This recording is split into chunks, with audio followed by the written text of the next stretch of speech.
Hey, listen, I got a confession I got to make. You know, like the game of golf? Yeah, you know how like a lot of people really like that game? They think it's super cool? Yeah, not me. I'm going to be honest with you, like I hate the game, dude. In fact, I'm not even sure you can call that thing a sport. I call it just pure frustration. It's funny because it feels like this game was like designed to like cause me problems, right? Like it's like, I want to hit things and hit them hard, and I think that's great when there's lots of action, and golf is like no action except for like that millisecond when you get to tee off and hit that ball, and I have a hard time hitting the thing. It's so far from me and so small, and if I do hit it, it barely goes anywhere, which seriously frustrates me.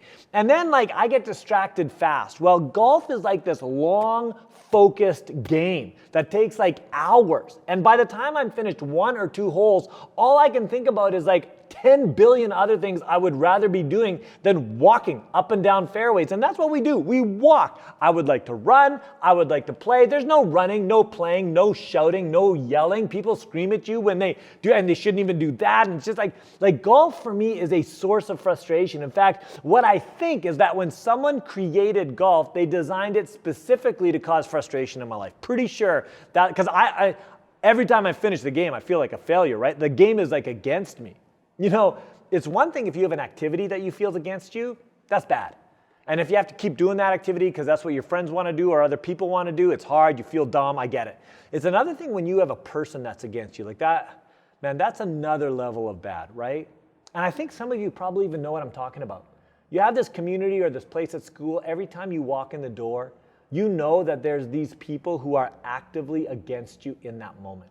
They're just trying to discover ways to like cut you down, mock you, turn your friends against you, and it kills your soul. It kills your soul.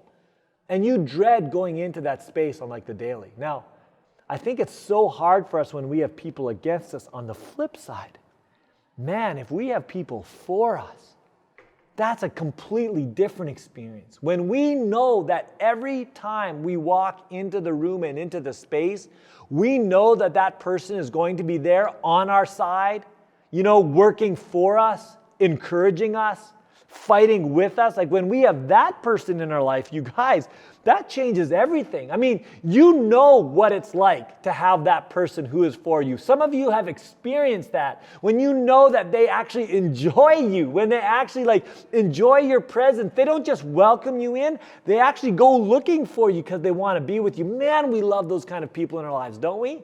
Hey, here's what I want you guys to do. I want you to turn into your groups and I want you to talk about this for just a couple of minutes. Have you ever had someone in your life that was really for you? And how did you know that they were for you? Okay, take some time and talk about that.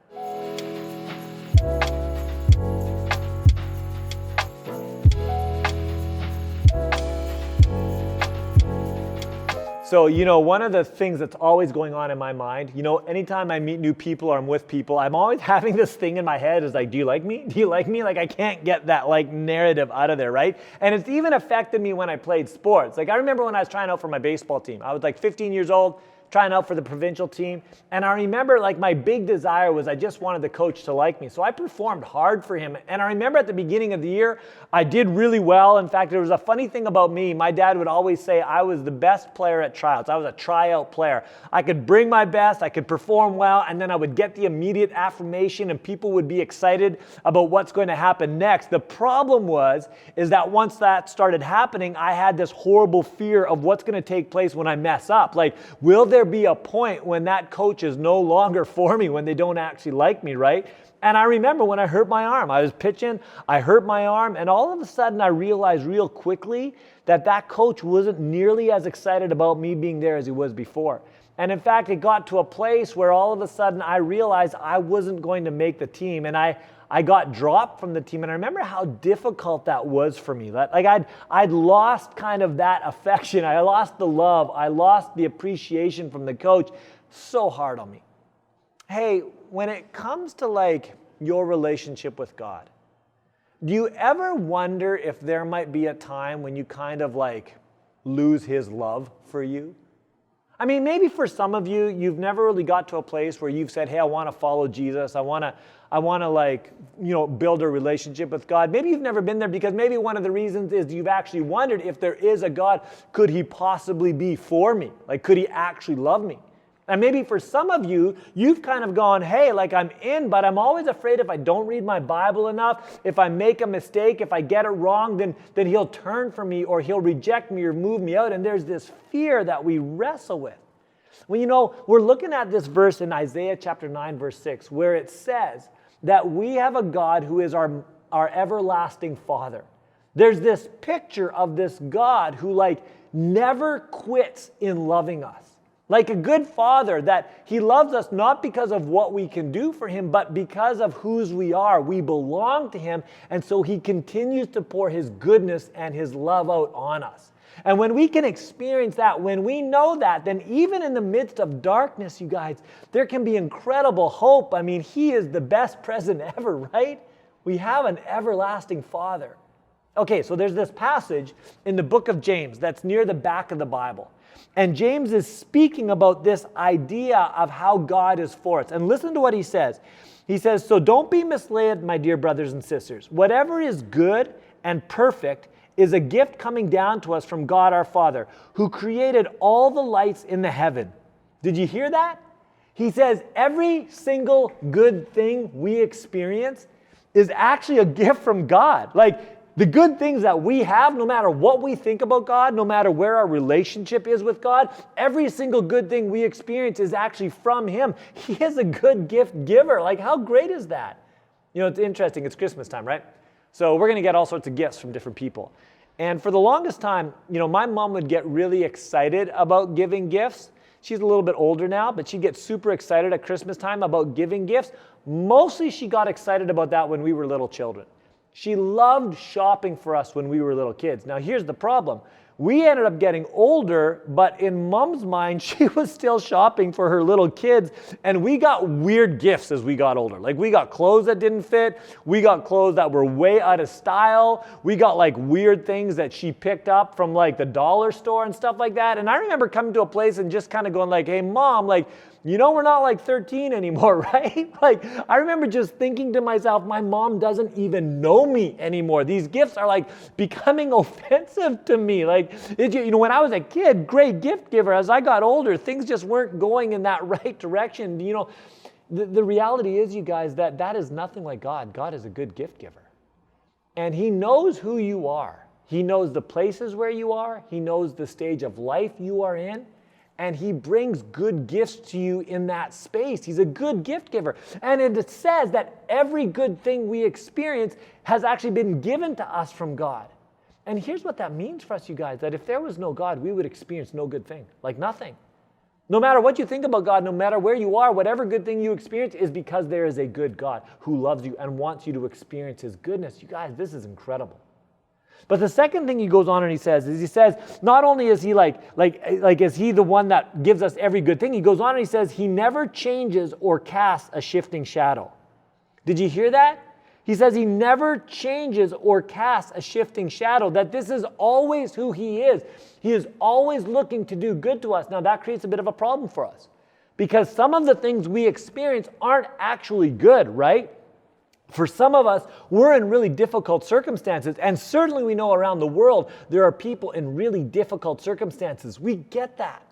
So then the question we ask is, well, where's God then? Where's God in that moment? Well, here's the truth, you guys. Because we are sinful people, we've been broken in our relationship with God. We're broken in our relationship with each other. Creation is broken. Not everything we experience is good. That is true. But when you have a mighty God who is powerful and is also the everlasting Father who is good for you, then here's the other reality. He can take any situation that may have been designed for our harm, and he can bring good out of it. Do you hear me? There is no bad situation that he can't actually turn and bring a greater good out of. This is how he works. The Bible says that all things work to good for those who love God. Did you hear me on that? Whatever the situation is, whatever the difficult moment you're in, and it doesn't mean it's going to necessarily get easier, but here's what we do know is that God is at work in even the difficult moments to change, shape, transform us, and in his time, bring something good out of that moment as we trust him and we surrender to him, and that gives us hope even in the darkest moments. But then he goes on and he finishes by saying this. He never changes or casts a shifting shadow. He chose to give birth to us by giving us his true word, and we, out of all creation, became his prized possession. Do you hear that? He says out of all creation, everything he's made, that somehow we are his prized possession. I mean, do you ever wonder if maybe he gets tired of us? And the answer is no. This isn't how God rolls. You know, I remember when Peyton was born and we first had him. I mean, it was unbelievable. Jen was like, she was in labor for 24 hours, so that's not super unbelievable. That's just painful. But he comes into the world, and the very moment he comes in, I mean, there is just joy and passion. We are so excited. I remember moments after he was born, Jen comes to me and goes, we're having another one. I'm like, this is incredible. Look at our child. And we couldn't wait to show him to other people. And for the first couple of weeks, he'd wake up in the middle of the night, or we'd have to feed him, and it was okay. We were good. But then all of a sudden weeks turned to months, and months turned to like years. And I remember that as a little boy, he'd have like these nightmares and stuff, and he'd just come into our room like almost every night. And finally I was not getting sleep, and this was no longer cute. This was just hard.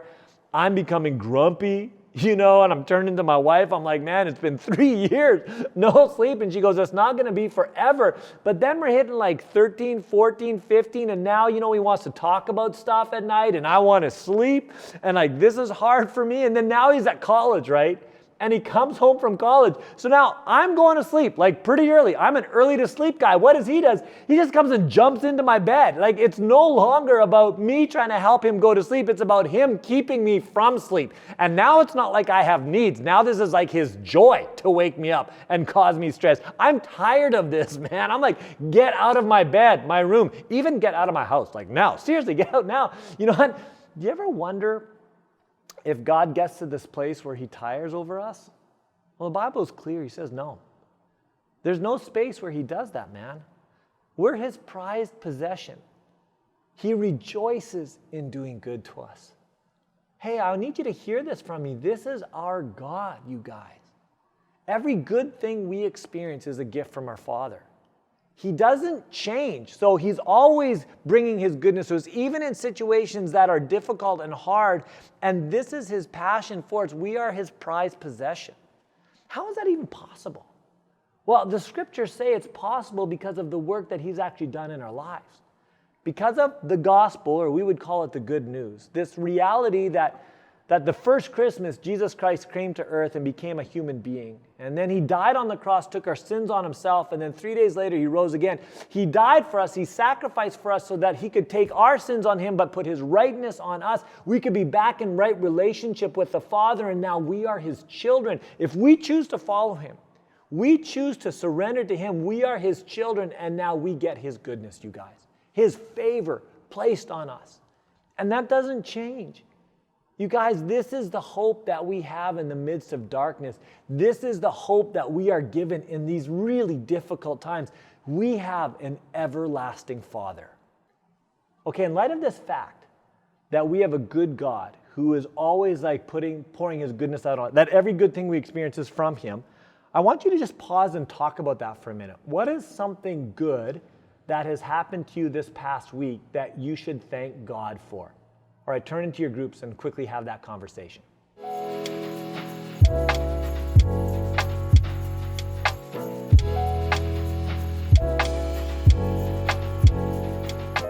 Hey, I remember when I grew up at camp, I had this counselor, his name was Rob, and man, Rob was awesome.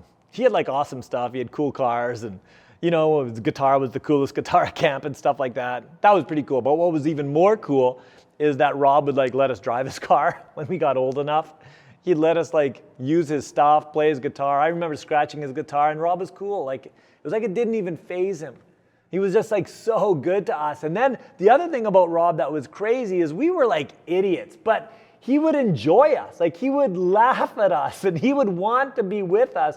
I remember that there was like a concert going on, and he drove a long way to pick me up, to take me to the concert, to be with my buddies, and he was with us there. I mean, it was amazing. It was just so amazing to be in space with a dude that could do basically whatever he wanted, but he chose to enjoy us. Man, it changed my life. Hey, this is our God. We have a God who literally do anything he wants, man. He's God, right? Owns everything. Do anything he wants. but he chooses you. Like he chooses you, man. He chooses to come to you. He chooses to love you. He chooses to do good to you. He chooses to prize you, to enjoy you. This is our God. And when we realize that we have a God who is for us in this way, man, that's the best present ever. And in the midst of darkness, it brings us so much hope. We have an everlasting Father. He's for you. He's for you.